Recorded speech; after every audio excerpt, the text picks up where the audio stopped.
वक्रतुंडं महाकाय सूर्यकोटिसम्प्रभ निर्विघ्नं कुरु मे देव सर्वकार्येषु सर्वदा। मंगलम भगवान विष्णु मंगलम गरुड़ध्वज मंगलम पुंडरीकाक्ष मंगलाय तनो हरि। विश्वनाथ मम नाथ पुरारी त्रिभुवन महिमा विदित तुम्हारी। हर हर महादेव शंभो काशी विश्वनाथ गंगे माता पार्वती संगे।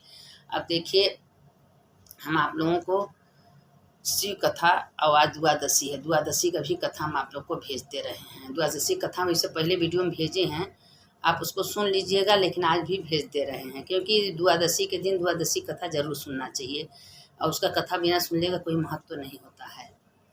तो कैलाश पर बैठे शंकर जी पार्वती जी को कथा सुना रहे हैं कि हे पार्वती जी तुम कथा सुनो कि देखो इस संसार में जितने जीव जानवर जितने लोग हैं सबको हम ही बनाए हैं और हमारा ही बनाया हुआ ये दुनिया है, लेकिन उसमें कोई अच्छा है कोई बुरा है, कोई का कर्म अच्छा है कोई का कर्म बुरा है, कोई दुनिया में दूसरे को बुराई देखने में टूटा है, कोई दूसरे का भलाई देखने में टूटा है।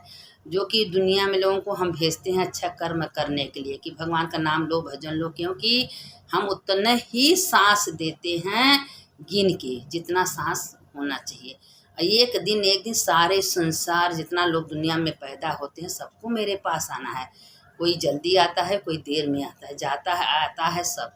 बहुत है बहुत जो पुण्य आत्मा है 100 साल तक नहीं, 100 साल के अंदर तो कोई रहता ही नहीं, लेकिन उसके बावजूद लोग हमारा घर हमारा द्वार हमारा बेटा हमारा बेटी मान के चलती हैं, लेकिन उनको मानना नहीं चाहिए। यह सोचना चाहिए सब भगवान का है कि भगवान के बेटे हैं भगवान की बेटी हैं भगवान के हम हैं। और देखिए 33 करोड़ देवी देवता गाय में रहते हैं तो 33 करोड़ देवी देवता इंसान में भी रहते हैं। अगर आप ब्रह्म मुहूर्त में उठिए, अगर भगवान को उसमें नाम लीजिए भजन लीजिए कीर्तन करीजिए तो वो सीधे डायरेक्ट भगवान के पास पहुंचता है। तो इसीलिए ब्रह्म मुहूर्त 4 साढ़े 4 बजे से 5 साढ़े 5 बजे तक रहता है। अगर उसमें कोई भगवान का चर्चा भगवान का नाम भगवान का कीर्तन भगवान का भजन करो तो सीधे एकदम डायरेक्ट भगवान के पास जाता है। तो इसलिए ब्रह्म मुहूर्त का बहुत बड़ा महत्व बताया है। तो इसलिए हम दुनिया में ही आप लोग से कहते हैं कि देखिए सुतते उठते बैठे अगर दिन रात भगवान का नाम लेते रहें तो एक दिन भगवान आपके सामने आए ही जाएंगे। और किस रूप में आएंगे, कहते हैं कि बेचारा दिन भर मेरा नाम लेता रहा है तो उसको सामने मेरे को तो आना ही पड़ेगा। तो अपना कुछ मत मानिए, सबको भगवान को मान के चलिए कि सब भगवान है। खाना भी बनाइए भगवान के लिए, झाड़ू पोछा दीजिए भगवान के लिए, सब भगवान दे दिए। अब इसी में भोलेनाथ पार्वती जी से कथा सुना रहे हैं कि पार्वती जी तुम सुनो पृथ्वी का कथा। एक पृथ्वी पर एक किसान थे, 2 भाई थे। तो दोनों भाई थे तो दोनों भाई में देखिए दोनों भाई में कितना अंतर था। एक भाई जो था उसके पास कुछ नहीं था, थोड़ा सा ज़मीन था, थोड़ा बहुत जो निकलता था अपने बाल बच्चा अपने बीवी खर्चा चलाता था। एक भाई बहुत अमीर था पैसा वाला था, लेकिन उसको बहुत से बर्दाश्त नहीं होता था। तो एक दिन क्या हुआ कि उसकी पत्नी 4 रोटी उसको बना के देती थी कि जाओ किसान खेती कर रहे हो अपने 4 रोटी है तुम अपना खा ला। तो वो 2 रोटी एक बूढ़ा थी वो बूढ़ा को दे देता था, 2 रोटी अपने खाता। बूढ़ा हमेशा उसको आशीर्वाद देती थी बेटा तुम महलों में रहोगे, तुम एक दिन महल का राज करोगे। तो उसको इतना खुशी मिलता था कि पूछिए मत कि माता जी हम इतना गरीब हैं इतना दुखियारी हैं, 2 वक्त की मेरे को भोजन नहीं मिलता, हम महल में कैसे रहेंगे। कहे नहीं बेटा हम तुम महल में एक दिन रहोगे। अब उसका भाई एक दिन देखा कि भोजन तो अपने को मिलता नहीं, अपने को 2 वक्त की भोजन नहीं है, 4 रोटी लिया था उसमें भी दान करता है। तो कहा भाई जितना जिसके पास होता है उतना ही दान करना चाहिए। मेरे पास 1 रुपया था मैं 1 रुपया करना, किसी के पास 10 है 10 करिए, किसी के तो कहें दान पुण्य करने से कुछ नहीं होता है। तुम पहले अपना पेट पालन करो बाल बच्चा का करो तो दूसरी बात दूसरे को दिए हो। तो कहे ठीक है चलिए गाँव में पूरे सबसे पूछिए कि दान पुण्य करने से क्या होता है। अब गांव में आया कहे अगर झूठ निकल जाएगा तो तुम्हारा जो खेत है वो भी हम ले लेंगे। कहें ठीक है। अब वो अपना दान पुण्य करने के लिए सबसे कहे दान पुण्य से कुछ नहीं होता है, लोग झूठे दान पुण्य करते हैं, दान नहीं करना चाहिए। अब सब कर लिया, बस उतने बेचारा चुप हो गया हार गया। जो थोड़ा सा खेत था वो भी उसका भाई ले लिया। जब उसका भाई ले लिया तो खैले खैले के पीछे जो गरीब का भाई था वो परेशान था, एकदम कुछ उसके पास नहीं था। देखता था उसको कि बीवी बच्चे एकदम भूखे पड़े हैं, उससे बर्दाश्त नहीं अपने भाई के पास गया। कहा भाई 10 किलो हमको गेहूँ दे दो और हम बाद में मेरे पास होगा तो हम चुका देंगे। कहें देंगे 10 किलो गेहूँ देंगे 10 किलो चावल देंगे आटा सब कुछ देंगे, लेकिन तुमको इसके बदले अपना दोनों आँख देना पड़ेगा। अपना दोनों आँख हमको दे दो, हम दे दें। कहा भैया तुम क्या कर रहे हो, मेरा दोनों आँख चलेगा, हम कैसे देखेंगे, कैसे सुनेंगे। कहे नहीं तुमको देना ही पड़ेगा, अगर तुम दोगे तो हम देंगे, नहीं तो नहीं देंगे। अब इतना दुष्ट भाई उसका था, एक भाई इतना अच्छा, एक भाई इतना दुष्ट था। एक तो उसके खाने के बाद नहीं तो उसको उसका आँख भी मांग लिया। तो कहें ठीक है, दे दिया अपना आँख। 10 किलो गेहूँ चावल लेके गया। कुछ दिन गुजारा हुआ तो अपने पत्नी से कहा कि ऐसा है कि हमको मंदिर के सामने बैठा दो, कटोरा लेके, एक कटोरा दे दो, जो मिलेगा उसी में हम लोग पालन पोषण करेंगे। उसकी पत्नी रोज ले जाती थी, मंदिर के सामने बैठा देती थी। अब वो मंदिर में जो कुछ, कोई 1 रुपया, कोई 2 रुपया, कोई 8 आना कोई देता था, उसी से उसका खर्चा पालन चलता था। ऐसे करते करते करते करते कुछ दिन मिला, एक दिन उसकी पत्नी भूल गई, लेने नहीं गई। अब वो भाई दोनों आँख तो दे दिया था, आँख तो था नहीं, ढूंढते घूमते जंगल में चला गया। जंगल में गया, जाते जाते एक बरगद का पेड़ था, उसी के नीचे बैठ गया और उस पे 4 भूत थे। चारों भूत आपस में बात कर रहे थे। कहें तुम आज क्या कहें, कहें मैं तो आज ऐसा कर दिया कि एक भाई का घर तोड़ दिया, उसका दोनों आँख निकलवा लिए। वो खाने खाने के पर कहे वाह भाई साहब, जिसमें से बड़े भाई जो बड़ा था सरदार, एक जन ने कहा कि अरे हम तो गए थे, 2 भाई थे, उसको अलग कर दे। ऐसे से भूत अपना आपस में बात करने लगा। तो कहें कि तो ये कैसे किए, कहें हम लोग जब किसी चीज़ के अंदर घुस जाते हैं तो ये सब करवा देते हैं।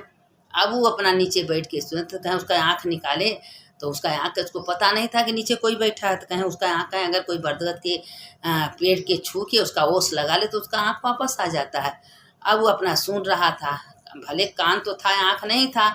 अब वो अपना धीरे धीरे टोक के उसका ओस अपने आँख में लगा लिया, देखा तो उसको रोशनी उसका वापस आ गया।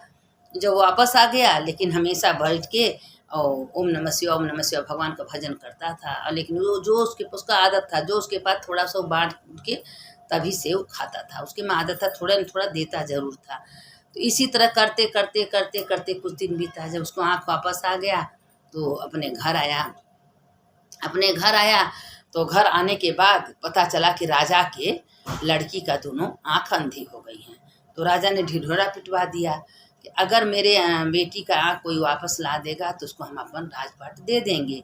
अब यह बात उसके कान में गया तो वो गया, कहे कि महाराज अगर बुरा न माने तो हम आपकी लड़की का आँख वापस ला देंगे। अब यह कथा शंकर जी पार्वती जी से कह रहे हैं। तो कहें ठीक है। अब वो अपना ओस गया, लेके आया, उसके आँख में लगा दिया, उसका आँख वापस आ गया। अब वो राजा इतना खुश हो गया कि उसी से अपने बेटी का शादी कर दिया। बेटी का शादी कर दिया तो बूढ़ा हमेशा आशीर्वाद देती थी कि बेटा तू महलों का राजा करेगा, महलों में रहेगा। अब उसी वजह से वो महल का उसको जमाई बना दिए। पूरा महल का राजपाट जितना महल में सबको तो उसके नाम ही कर दिया। राजा बन जंगल में चल गया, भगवान का भजन कीर्तन करने लगा, मंदिर में बैठ के भगवान का नाम लेने लगा।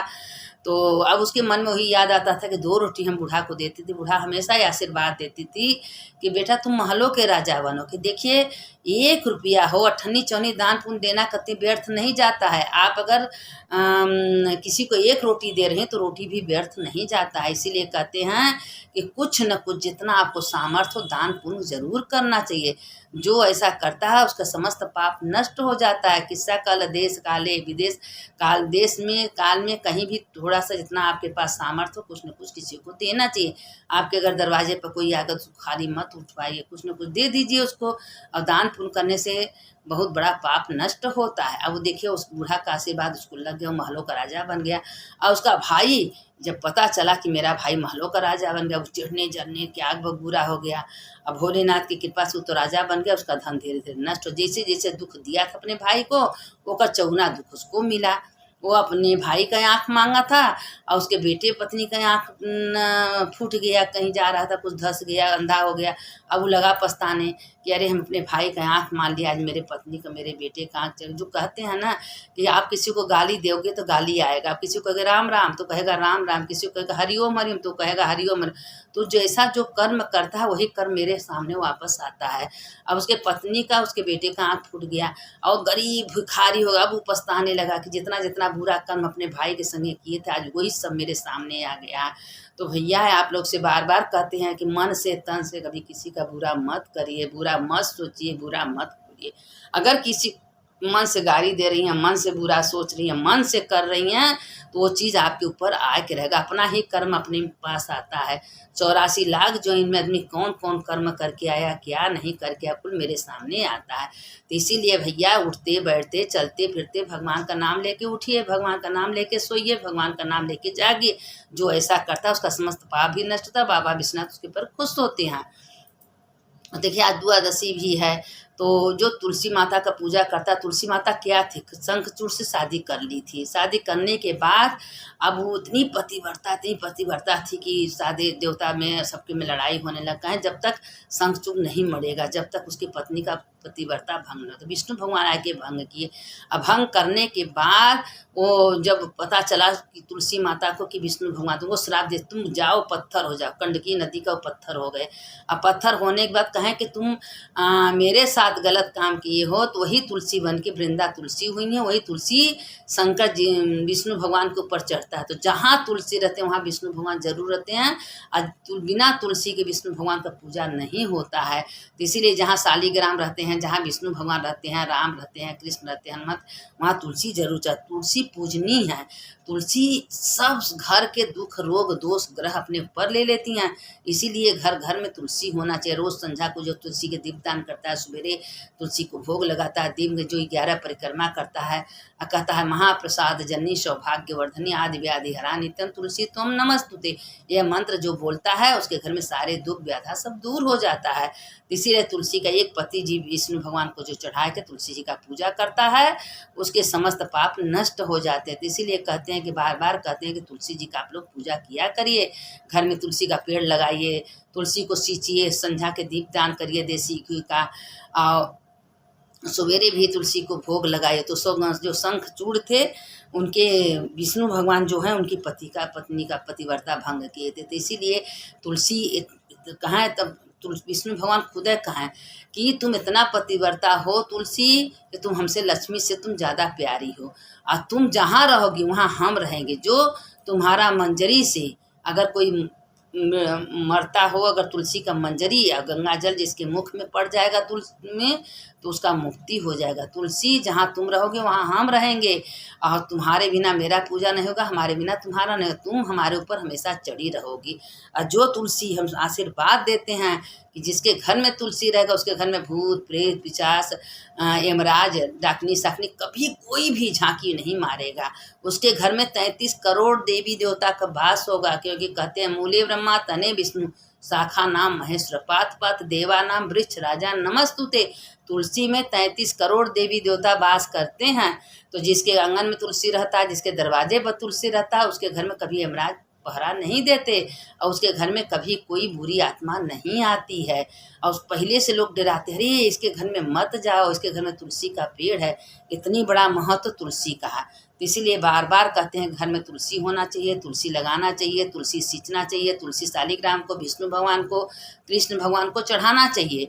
और ये सब जो चढ़ा के तुलसी जी का पूजा करता है, तुलसी जी का ध्यान लेता है, तुलसी जी उसका हमेशा मनोकामना पूरा करती हैं। उसके घर में कोई रोग शोक बीमारी नहीं आता है। इसीलिए तुलसी जी का हमेशा पूजा करना चाहिए, घर में तुलसी होना चाहिए। और नहीं आप कुछ कर सकते हैं तो तुलसी जी का परिक्रमा कर लीजिए, पूजा कर लीजिए, दीपदान चढ़ा दीजिए। इसीलिए तुलसी का कितना महत्व है। देखिए एक बूढ़ा है, तुलसी जी का पूजा करके स्वर्ग चली गई। तो तुलसी का जिसके घर में तुलसी है, समझा 33 करोड़ देवी देवता उसके घर में वास करते हैं। तो ये तो है, द्वादशी के दिन थोड़ा सा कथा सुनना चाहिए, तुलसी जी का जरूर सुनना चाहिए। तो इसीलिए कहते हैं जैसा करनी वैसा भरनी। देखिए अपना ही कर्म अपने वापस आता है। हम कौन पुनर्जन्म में कैसा कर्म करके आए हैं क्या नहीं किए, सब मेरे सामने आएगा।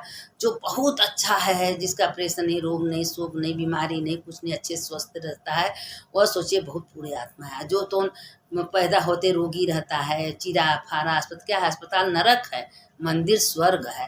तो सुई है, दवाई है, दर्पण है, रोग शोक है, वो समझा कि नरक से आया है। तो यही देखना चाहिए कि मेरे पाप का कर्म ही मेरा शरीर भोगता है। यही आत्मा आपके शरीर में एक सुई लगता है, आपको दर्द होता है ना, तो यही आत्मा जब भगवान के पास जाएगा तो जैसे आप कर्म करके जाएंगे उसी आत्मा आत्माओं को कष्ट मिलेगा। तो आपका पूजा पाठ दर्शन व्यर्थ नहीं जाता है। आप एक घड़ी भगवान का नाम ले रही हैं तो वो भी आपका लेखा जोखा हो रहा है। तो इसीलिए कहते हैं कि चलते रहिए, काम करते रहिए, घर में पूरा खाना बनाइए, बात करिए, भगवान का नाम लेते उठिए, लेते सोइए। सवेरे सुतले उठ पहले भगवान का नाम ले लीजिए, फिर सो के उठिए, सोते समय भगवान का नाम लीजिए। भगवान कोई मंत्र, ओम नमः शिवाय, श्री गुरु चरण सरोज, जो कुछ आता है आपको भगवान का नाम लेके उठिए, नाम लेके बैठिए, वही सार्थक है जीवन। यह सांस भगवान के नाम से, यह सोच लीजिए कि हे प्रभु इसके अंदर आप विराजमान हो। शरीर के अंदर 33 करोड़ देवी देवता का वास होती है, इसके अंदर आप विराजमान हो। आप जो करा रहे हो सब आप ही करा रहे हो। आपका बहुत बहुत धन्यवाद। आप सवेरे उठाए, बर्तन मजवाए, खाना बनवाए, नहवाए धोवाए। हे भोलेनाथ आपका बहुत बहुत धन्यवाद, करोड़ों करोड़ों बार धन्यवाद। भगवान का 24 घंटा धन्यवाद दीजिए, क्योंकि भोलेनाथ है तो सारे काम हो रहा है, नहीं तो कुछ नहीं। करते हो कन्हैया मेरा काम हो रहा है। तो सब भगवान ही करते हैं, हम लोग करने कराने वाले कुछ नहीं हैं।